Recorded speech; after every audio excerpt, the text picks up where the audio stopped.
Sir ನಾವು ಕರ್ನಾಟಕ ವಿಶ್ವವಿದ್ಯಾಲಯದೊಳಗ 4ನೇ semester ಅಧ್ಯಯನ ಮಾಡಿದ್ವಿ. ಫೈನಲ್ ಇಯರ್ ಇಲ್ಲಿ 4th ಸೆಮಿಸ್ಟರ್ ಅಲ್ಲಿ ಸ್ಟಡಿ ಟೂರ್ ಅಂತ ಹೇಳಿ ಇರುತ್ತೆ ಸರ್. ಸರ್ ಅದು ಈ ಸಲ ನಾವು ಗುಜರಾತಿಗೆ ನಮ್ಮ ಡಿಪಾರ್ಟ್ಮೆಂಟ್ ಅಲ್ಲಿ ಫೈನಲ್ ಮಾಡ್ಕೊಂಡಿದ್ದೀವಿ. ಸೊ ಅದಕ್ಕೋಸ್ಕರ ಫೀಸ್ ಇದೆ ಸರ್. ಆ ಫೀಸ್ ಅನ್ನು ನಾನು ಕಟ್ಟಲಿಕ್ಕೆ ಸಹಾಯಕಳಾಗಿದ್ದೀನಿ ಸರ್. 2-3 ಸಲ ಸರ್ಗೆ ಭೇಟಿ ಆಗಿದ್ದೆ ಸರ್ ನಾನು ನಮ್ಮ ಯೂನಿವರ್ಸಿಟಿಯಿಂದ.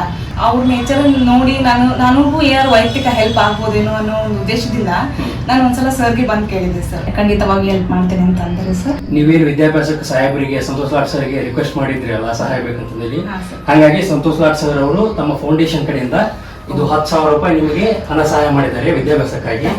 ಸೊ ಇವಾಗ ಹಣ ಸಿಕ್ತು ಮೇಡಮ್, ಈಗ ನಿಮ್ಗೆ ಅರೇಂಜ್ಮೆಂಟ್ ಆಯ್ತು. ನಾನು ಅನ್ಕೊಂಡೇ ಇರ್ಲಿಲ್ಲ ಸರ್, ನಿಜಕ್ಕೂ ನನಗೆ ಬಹಳ ಹೆಲ್ಪ್ ಆಗುತ್ತೆ ಸರ್. ಹಸಿದವನಿಗೆ ಗೊತ್ತು ಸರ್ ಇದ್ರ ವ್ಯಾಲ್ಯೂ ಏನಂತ ಹೇಳಿ.